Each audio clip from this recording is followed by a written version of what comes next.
দেশনায়ক তারেক রহমানের বিভিন্ন অ্যাক্টিভিটিস এবং তার বিদেশের এই যে 15 বছর বিদেশে থাকা, সেই সময়ে সে তার স্ত্রী তার মেয়ে তাদের সময় কাটানোর যে ফিরিস্তি শুনি, যে গল্প শুনি, এগুলো যদি সত্য হয়ে থাকে 50%ও, তাহলে এবার আর আপনারা কি আগের তারেক রহমান পাবেন না, এবং এবার তার বাবার চাইতেও ভালো একজন রাষ্ট্রনায়ক পাবেন। তাহলে আমরা তো আশায় ভোগ পাতে পারি, আমরা আশায় ভোগ পাতে পারি যে একজন মানুষ আসতেছেন যে নাকি এখানে আসার পরে ছলচাতুরির কোনো আশ্রয় নেবে না। বাংলাদেশের একজন মানুষ শান্তিতে কোনো কাজ করেনি কোনো সময়। আমি সমালোচনার দৃষ্টিতে আগেও দেখছি, এখনো দেখতেছি, ভবিষ্যতেও দেখবো।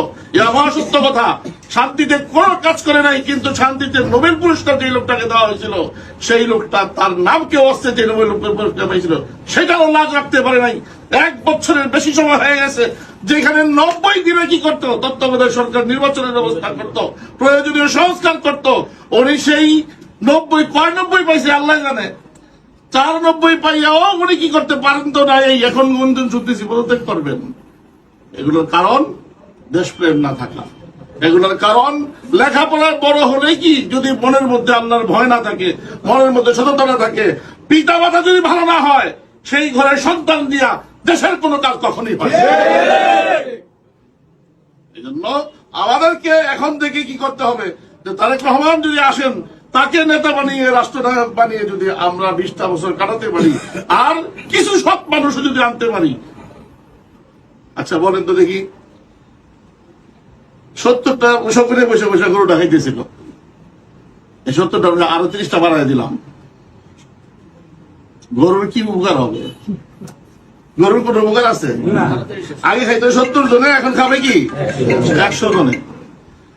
মৌলিক ভাবে আসলে আমরা অভ্যস্ত হয়ে গেছি বঞ্চিত হতে হতে। এই বঞ্চনার উপরে আমাদের কি জীবনের যখন থেকে বুঝি তখন থেকে এ পর্যন্ত শুধু আশ্বাস আশ্বাস আর আশ্বাস।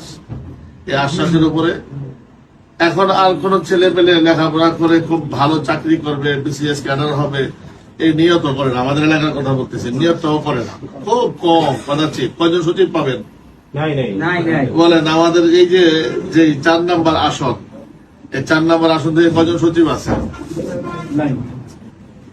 কয়জন বড় ধরনের সৎ রাজনীতিবিদ আছে? কয়জন ডাক্তার? কিছু ডাক্তার আমাদের আছে, এখনো হইতেছে, আলহামদুলিল্লাহ, এটাও ভালো দিক। ডাক্তার, ইঞ্জিনিয়ার আছে, তো বাবার পয়সা আছে অনেকেরই, সেই পয়সা খরচ করে হয়তো ইঞ্জিনিয়ারিং পড়তেছে, ডাক্তারি পড়তেছে। এই বঞ্চনা দেখতে দেখতে এখন আমাদের অভ্যেস হয়ে গেছে না, আমরা তেমনই। আমাদের মধ্য থেকে যে ভাসানী তৈরি হতে পারে, আমাদের মধ্য থেকেও যে জিয়াউর রহমান তৈরি হতে পারে, আমাদের মধ্য থেকে যে শেখুল হাদিস তৈরি হতে পারে, আমাদের মধ্য থেকে যে আমিনীর মতো হুজুর তৈরি হইতে পারে, এই ধারণাই আমাদের কি এখন নাই, ভুলে গেছিল আমরা।